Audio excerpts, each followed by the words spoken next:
도쿄올림픽 개막을 하루 앞둔 어제 유네스코 세계유산위원회가 일본의 역사 왜곡을 지적하는 내용의 결정문을 채택했습니다.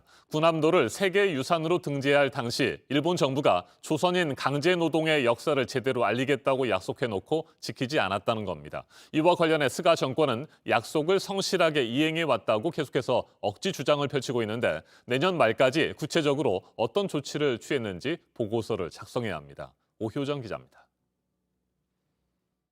유네스코 세계유산위원회는 어제 온라인으로 진행한 회의에서 일본 도쿄의 산업유산 정보센터를 개선하라는 내용이 담긴 결정문을 채택했습니다.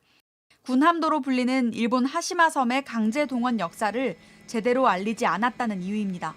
지난 2014년부터 일본은 초고속 산업혁명 유산의 하나라며 세계문화유산 등재를 추진했는데 외교 문제로 번지자 역사를 제대로 알리겠다고 유네스코에 약속했습니다. A large number of Koreans and others who were brought against their will and forced to work under harsh conditions. 희생자를 기리기 위해 정보센터를 만들겠다고도 했습니다. 하지만 지난해 공개된 정보센터에 이런 내용이 담기지 않았고 결국 다시 한번 외교 문제로 떠올랐습니다. 유네스코도 현지 방문과 온라인 시찰을 진행한 뒤 이번 결정문에 강하게 유감을 표명한다고 명시했습니다. 당시 가혹하게 조선인 등이 강제 동원된 사실을 알려야 하고 희생자를 기리는 조치도 필요하다고 요구했습니다.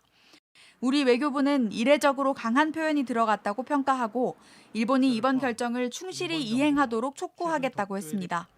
반면 일본은 지난주 결정문 안이 공개되자마자 약속한 조치들을 이행해왔다며 억지 주장을 폈습니다.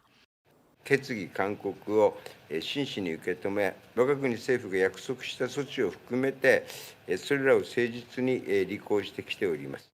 세계유산위원회는 일본 측 이행 보고서를 내년 말까지 받은 뒤 다시 회의를 열어 검토할 예정입니다.